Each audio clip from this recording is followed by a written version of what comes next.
ವತಿಯಿಂದ ನಗರದ ಮಹಾವೀರ ರಥದ ಬಳಿ 2026 ಮೇ 3ನೇ ತಾರೀಕು ನಿಮ್ಮ ಸೀನಿಯರ್ಸ್ ಏನಿದ್ದಾರೆ, ನಿಮ್ಮ ಅಣ್ಣಂದ್ರು, ನಿಮ್ಮ ಅಕ್ಕಂದ್ರು, ಎಲ್ಲರೂ ಕೂಡ ನೀಟ್ ಪರೀಕ್ಷೆಯನ್ನ ಬರೀತಾರೆ. ನೀಟ್ ಪರೀಕ್ಷೆಯನ್ನ ಡಾಕ್ಟರ್ ಮನಮೋಹನ್ ಸಿಂಗ್ ಅವರು 2012ರಲ್ಲಿ ಯಾತಕ್ಕೋಸ್ಕರ ತರ್ತಾರೆ ಅಂತಂದ್ರೆ, ವಜಾಗೊಳಿಸಿ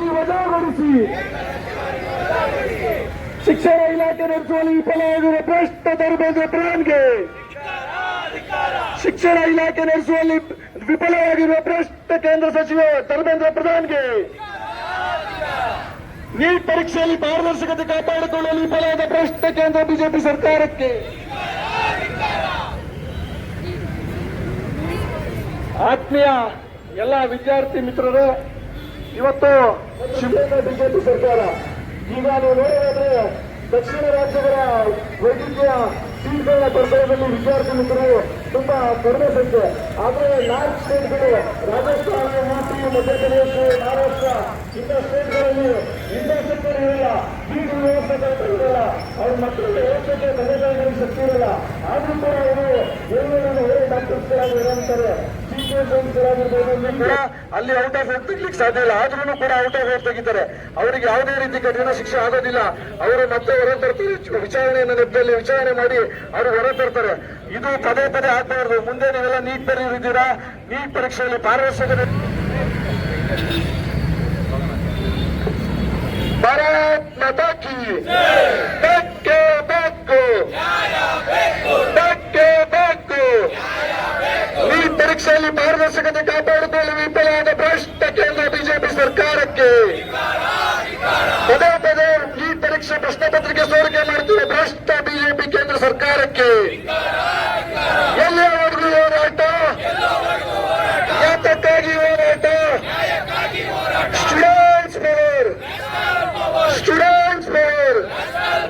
ನೀಟ್ ಪರೀಕ್ಷೆಯಲ್ಲಿ ಪಾರದರ್ಶಕತೆ ಕಾಪಾಡಿಕೊಳ್ಳಲು ವಿಫಲವಾದ ಭ್ರಷ್ಟ ಕೇಂದ್ರ ಬಿಜೆಪಿ ಸರ್ಕಾರಕ್ಕೆ, 27 ಲಕ್ಷ ವಿದ್ಯಾರ್ಥಿಗಳ ಬಾಳಲ್ಲಿ ಚೆಲ್ಲಾಟ ಆಡುತ್ತಿರುವ ಭ್ರಷ್ಟ ಬಿಜೆಪಿ ಸರ್ಕಾರಕ್ಕೆ, ಬಡ ಮತ್ತು ಶೋಷಿತ ವರ್ಗಗಳ ವಿದ್ಯಾರ್ಥಿಗಳ ಮೇಲೆ ಪದೇ ಪದೇ ಅವರ ಕನಸುಗಳಿಗೆ ಬರವಳಿಸುತ್ತಿರುವ ಭ್ರಷ್ಟ ಬಿಜೆಪಿ ಸರ್ಕಾರಕ್ಕೆ ವಜಾಗೊಳಿಸಿ, ವಜಾಗೊಳಿಸಿ, ವಜಾಗೊಳಿಸಿ. ಚೆಲ್ಲಾಟ ಆಡುತ್ತಿರುವ ಬಿಜೆಪಿ ಸರ್ಕಾರಕ್ಕೆ ಹೇಳಿ ಧಿಕ್ಕಾರ.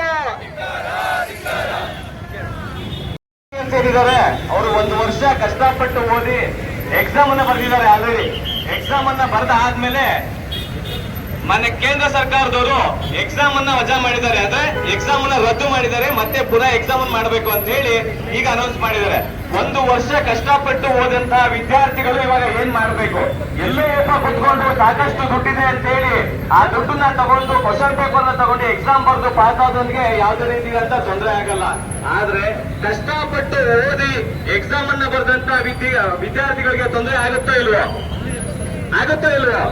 ಸೊ ಇದು ಇವಾಗ ನಿಮ್ಮ ಸೀನಿಯರ್ಸ್ಗೆ ಆಗಿದೆ, ಮುಂದಿನ ದಿವಸ ನಿಮ್ಗೂ ಆಗ್ಬೋದು. ಸೊ ಆ ಉದ್ದೇಶದಿಂದ ನಾವಿವತ್ತು national student union of India ವತಿಯಿಂದ ಇಡೀ ರಾಜ್ಯಾದ್ಯಂತ ಒಂದು 10 ನಿಮಿಷಗಳ ಕಾಲ ಡಿಸಿ ಆಫೀಸ್ ಇಲ್ಲೇ ಇದೆ, ಅಲ್ಲಿಗೆ ಹೋಗಿ ಡಿಸಿ ಅವರಿಗೆ ಮನವಿಯನ್ನ ಕೊಟ್ಟು ನಮ್ಮ ಏನು ನಮಗೆ ಅನ್ಯಾಯ, ವಿದ್ಯಾರ್ಥಿಗಳಿಗೆ ಅನ್ಯಾಯ ಆಗಿದೆ ಅದನ್ನ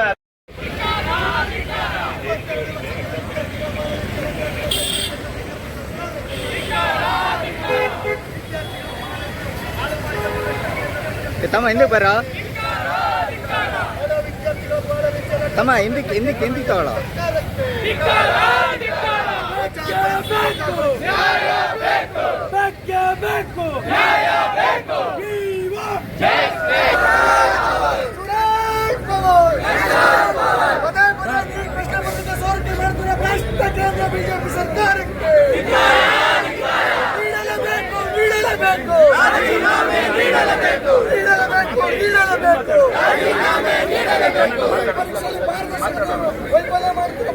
ಬಿಜೆಪಿ ಸರ್ಕಾರಕ್ಕೆ ಪ್ರಶ್ನೆ ಪತ್ರಿಕೆ ಸೋರಿಕೆಯ ವದಂತಿದೆ, ಪುಷ್ಟಿ ಕೊಡುವಂತಿದೆ.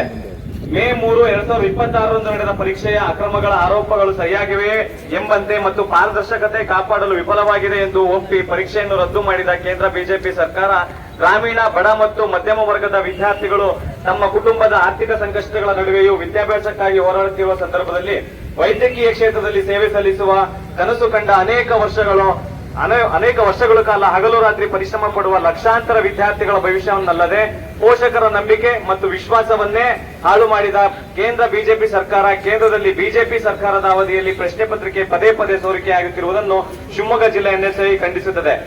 ನೀಟ್ ವ್ಯವಸ್ಥೆಯನ್ನು ದೇಶಾದ್ಯಂತ ವೈದ್ಯಕೀಯ ಶಿಕ್ಷಣ ಪ್ರವೇಶದಲ್ಲಿ ಪಾರದರ್ಶಕತೆ, ಸಮಾನ ಅವಕಾಶ ಹಾಗೂ ಮೆರಿಟ್ ಆಧಾರಿತ ಪ್ರವೇಶ ವ್ಯವಸ್ಥೆ ಕಲ್ಪಿಸುವ ಉದ್ದೇಶದಿಂದ ಮಾನ್ಯ ಮನಮೋಹನ್ ಸಿಂಗ್ ನೇತೃತ್ವದ ಯುಪಿಎ ಸರ್ಕಾರ 2012ರಲ್ಲಿ ಈ ವ್ಯವಸ್ಥೆಯನ್ನು ಜಾರಿಗೆ ತರಲಾಯಿತು.